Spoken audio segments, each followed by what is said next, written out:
بسم الله الرحمن الرحيم نحمده ونصلي على رسوله الكريم أما بعد عن أبي هريرة رضي الله تعالى عنه قال قال رسول الله صلى الله عليه وسلم قال الله عز وجل كل عمل ابن آدم له إلا الصيام فإنه لي وأنا أجزي به والصيام جنة فإذا كان يوم صوم أحدكم فلا يرفث يومئذ ولا يصخب فإن سابه أحد أو قاتله فليقل إني امرؤ صائم۔ حضرت ابو ہریرہ رضی اللہ تعالیٰ عنہ سے یہ روایت مروی ہے، وہ فرماتے ہیں کہ جناب نبی کریم صلی اللہ علیہ وسلم نے ارشاد فرمایا، اللہ تعالیٰ ارشاد فرماتے ہیں، یہ حدیث قدسی ہے جس میں قول کی نسبت اللہ تعالیٰ کی طرف ہو وہ حدیث قدسی کہلاتی ہے، اور جس کی نسبت جناب رسول اللہ صلی اللہ علیہ وسلم کی طرف ہو تو وہ حدیث نبوی کہلاتی ہے۔ بہرحال یہ حدیث قدسی ہے، اللہ تعالیٰ ارشاد فرماتے ہیں ابن آدم کا ہر عمل اس کے لیے ہے، ابن آدم کا ہر عمل اس کے لیے ہے سوائے روزے کے کہ وہ میرے لیے ہے اور میں ہی اس کا بدلہ دوں گا، اور فرمایا کہ روزہ ڈھال ہے، جب تم میں سے کوئی شخص کسی دن روزے سے ہو تو اس دن وہ بے حیائی کا کوئی کام نہ کرے اور نہ ہی شور و شغب مچائے۔ اگر کوئی شخص اسے برا بھلا کہے یا اس سے لڑنا چاہے تو اسے چاہیے کہ یوں کہہ دے کہ میں روزے دار آدمی ہوں۔ یہ حدیث کا ابھی ایک پیراگراف ابھی باقی ہے، وہ ابھی میں نے اس کو ذکر نہیں کیا۔ اللہ تعالیٰ نے ہر عبادت کے اندر ایک الگ شان رکھی ہے۔ نماز کی اپنی الگ شان ہے، زکوٰۃ کی اپنی شان ہے، حج کی اپنی شان ہے، جتنی بھی عبادتیں ہیں، روزے کی اپنی الگ شان ہے، اور روزہ اس اعتبار سے تمام کی تمام عبادتوں سے زیادہ منفرد اور ممتاز ہے کہ اللہ تعالیٰ نے اس کا اجر اور ثواب کوئی بیان نہیں کیا۔ نماز کا ثواب متعین ہے، جتنی بھی عبادتیں ہیں، جتنے بھی نیک اعمال ہیں، ہر ایک کا ثواب متعین ہے، اور اللہ تعالیٰ 700 گنا تک کے ثواب جو ہے وہ عطا فرماتے ہیں بقدر اخلاص۔ لیکن یہ عمل ایک ایسا ہے روزہ کہ فرمایا کہ یہ میرے لیے ہے اور میں ہی اس کا بدلہ دوں گا۔ یہاں پر سوال یہ پیدا ہوتا ہے کہ روزے کے علاوہ جو بقیہ اعمال ہیں کیا وہ ہم اللہ تعالیٰ کے لیے نہیں کرتے؟ بھئی ابھی نماز پڑھی ہے فجر کی، کس کے لیے پڑھی ہے؟ اللہ تعالیٰ کے لیے پڑھی ہے۔ آدمی حج پہ جاتا ہے، اللہ تعالیٰ کے لیے جاتا ہے، زکوٰۃ دیتا ہے، قربانی کرتا ہے، جہاد میں حصہ لیتا ہے، یہ سارے کام اللہ تعالیٰ کے لیے۔ تو صرف اس روزے کو کیوں اللہ تعالیٰ نے اپنے لیے فرمایا کہ یہ روزہ میرے لیے ہے؟ سارے اعمال اللہ تعالیٰ کے لیے ہیں، اللہ کے علاوہ کسی بندے کے لیے اگر ہو تو وہ ریاکاری ہے، شرک ہے، وہ منہ پر دے مارا جائے گا قیامت کے دن، اور یہ کہا جائے گا کہ لے لو بدلہ اسی سے جس کے لیے کیا تھا دنیا میں۔ تو روزے میں ایسی کون سی خاص بات ہے کہ جس کے بارے میں خصوصیت کے ساتھ یہ بات فرمائی کہ یہ میرے لیے ہے؟ تو اس کی حضرات محدثین نے مختلف توجیحات بیان کی ہیں۔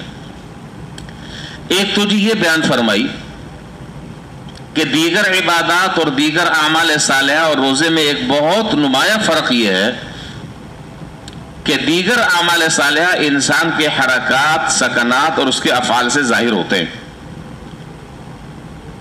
ان میں سے بعض اعمال ایسے ہوتے ہیں کہ ان کا وجود ہوتا ہے، ان کا جسم ہوتا ہے تو دیکھنے والے کو خود پتہ چل جاتا ہے. مثال کے طور پر ایک آدمی قیام کی حالت میں کھڑا ہے, تھوڑی دیر کے بعد رکوع کر رہا ہے, تھوڑی دیر کے بعد سجدہ کر رہا ہے, تھوڑی دیر کے بعد قاعدے میں بیٹھا ہے, تو ہر آدمی پہچان لے گا کہ یہ آدمی کیا کر رہا ہے, نماز پڑھ رہا ہے. کسی کو بتانے کی ضرورت نہیں کہ جی میں نماز پڑھ رہا ہوں, اس لیے کہ وہ جو اس کی حرکات ہیں, جو ہیئت ہے اس کی, جو اس کی کیفیت ہے, وہ خود بتلاتی ہے کہ یہ نماز کی عبادت پہ یہ آدمی مشغول ہے. ایک آدمی جو ہے وہ حج کے لیے روانہ ہوا, اس نے احرام کی 2 چادریں لپیٹی اور 2 پٹی والی چپلیں پہنی اور یہاں سے روانہ ہو گیا. تو کیا یہ آدمی ہر ایک کو جا کر بتاتا ہے کہ جی میں عمرے یا حج کے لیے جا رہا ہوں؟ نہیں. اس کا جو ظاہری حلیہ ہے, اس کا جو ظاہری لباس ہے, اس کی جو ظاہری پوزیشن ہے, وہ خود بتلا دیتی ہے کہ یہ آدمی کسی خاص عمل کو ادا کرنے کے لیے بیت اللہ شریف جا رہا ہے, حج کرنے جا رہا ہے, عمرہ کرنے جا رہا ہے. اسی طریقے سے قربانی ہے, دیگر عبادتیں.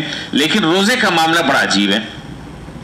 روزے کا معاملہ یہ کہ اگر اس کی کوئی شکل نہیں ہے ظاہری طور پر, ظاہری طور پر اس کی کوئی شکل نہیں ہے. اگر آپ کسی آدمی کو, ابھی تو خیر رمضان ہے اور رمضان میں تو آپ کو معلوم ہے کہ ہر مسلمان روزہ رکھتا ہے, سوائے بد نصیب لوگوں کے کہ جو ہٹے کٹے مسٹنڈے ہیں اور روزہ نہیں رکھتے, ان کا الگ مسئلہ ہے. لیکن عام طور پر مسلمان جس کے دل میں اللہ کا ذرا سا بھی ڈر اور خوف ہے, وہ مر جائے گا لیکن روزہ نہیں چھوڑے گا, کیسی ہی کیوں نہ بیماری ہو, روزہ نہیں چھوڑے گا. تو رمضان میں تو سارے روزے سے ہوتے ہیں, ہر ایک کو دوسرے کے بارے میں معلوم ہے کہ بھائی یہ روزے سے.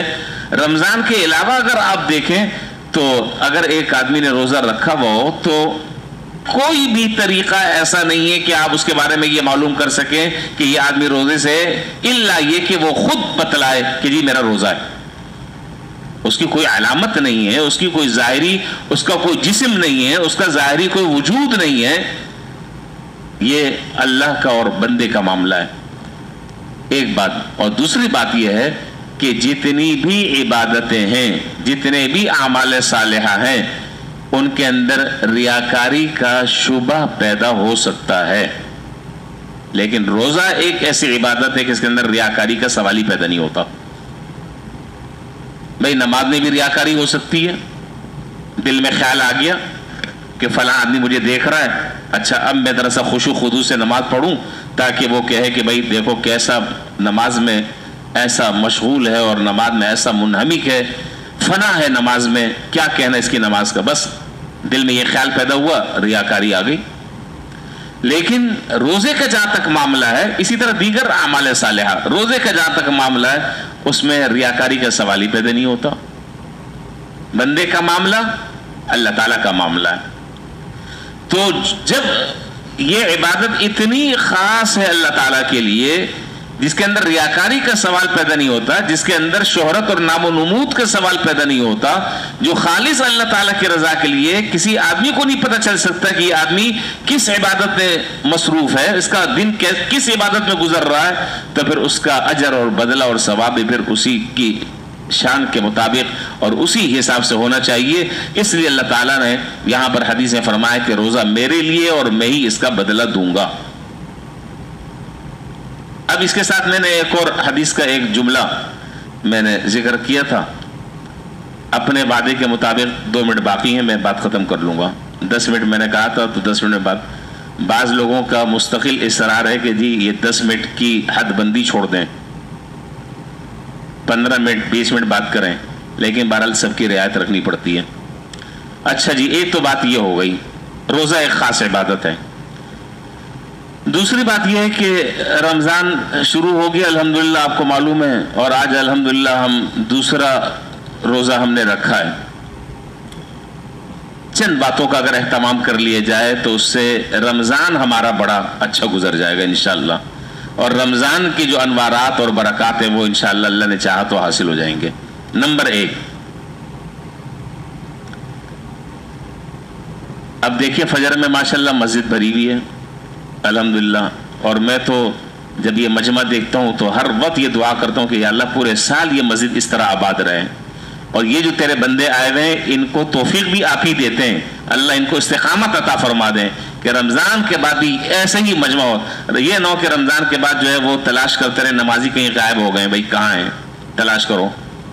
تو امید ہے کہ انشاءاللہ رمضان کے بعد بھی ہم اسی جوش و جذبے کے ساتھ, اسی ولولے کے ساتھ انشاءاللہ نمازوں میں آئیں گے انشاءاللہ. اچھا جی, تو میں یہ عرض کر رہا تھا کہ پہلا کام یہ ہے اس بات کا اہتمام ہم میں سے ہر آدمی کرے, اور یہ اس کا ایک بہترین موقع ہے, بہترین موقع ہے, سنہرا موقع ہے کہ اس بات کا تہیہ کہ پورے رمضان میں میری کوئی نماز تکبیر اولیٰ کے بغیر نہ ہو.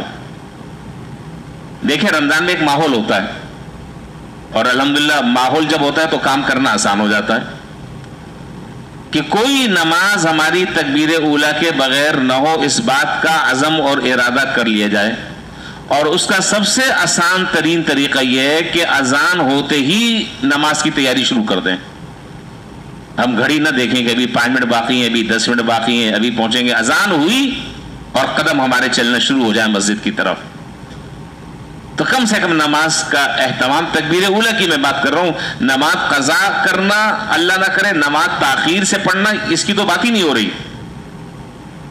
بات ہو رہی ہے نماز کو تکبیر اولیٰ کے ساتھ پڑھنا. اور جب انشاءاللہ نماز تکبیر اولیٰ کے ساتھ جب اذان کے وقت جب آپ مسجد میں آئیں گے تو اللہ نے چاہا تو انشاءاللہ تحیۃ المسجد پڑھنے کا بھی موقع ملے گا, تحیۃ الوضو پڑھنے کا موقع بھی ملے گا, سنن مؤکدہ پڑھنے کا بھی موقع ملے گا. ساری ترتیب انشاءاللہ قابو میں آ سکتی ہے, بشرطے کہ اذان ہوتے ہی ہم مسجد میں داخل ہو جائیں اور مسجد میں آ جائیں اور تیاری شروع کر دیں نماز کی. اللہ تعالیٰ جو ہے وہ ہمیں اس کی توفیق عطا فرمائے. ایک تو کام یہ ہے. دوسرا کام یہ ہے کہ روزانہ جو ہے وہ قرآن کریم کی تلاوت کا ہم معمول بنائیں. ایک پارہ, بعض اللہ کے بندے ماشاءاللہ 2 پارے بھی پڑھ رہے ہیں, 5 پارے بھی پڑھ رہے ہیں, 10 پارے بھی پڑھ رہے ہیں. کم از کم ادنا درجہ یہ ہے کہ کم سے کم 1 پارہ تو ہم پڑھ سکتے ہیں. 1 پارہ ہم کم سے کم پڑھ لیں, 2 پارے پڑھ لیں, 3 پارے پڑھ لیں. یعنی رمضان کے دنوں میں کوئی دن ہمارا ایسا نہ ہو کہ جس میں ہم قرآن کریم کی تلاوت ہم نے نہ کی ہو. خدا نہ خواستہ, اللہ نہ کرے اگر کوئی دن ایسا ہوا تو سمجھیں کہ میرا آج کے دن کا بہت بڑا نقصان اور خسارہ ہوا ہے. کوئی دن ہمارا قرآن کریم کی تلاوت کے بغیر نہ گزرے. نماز قرآن, نماز قرآن, نماز قرآن. یہ رمضان کے مہینے میں اگر ان چیزوں کی عادت ڈال لی, اور بھی بہت سارے کام ہیں لیکن بس میں بات ختم کر رہا ہوں, اگر ان چیزوں کی عادت ڈال لی جو میں عرض کر رہا ہوں, اللہ نے چاہا انشاءاللہ سال کے آخر تک پورے 11 مہینے اللہ نے چاہا انشاءاللہ ان کاموں کو کرنا ہمارے لیے آسان ہوگا انشاءاللہ. اللہ تعالیٰ مجھے بھی اس کی توفیق عطا فرمائے اور آپ کو بھی اس کی توفیق عطا فرمائے. وآخر دعوانا الحمدللہ رب العالمین. بقیہ بات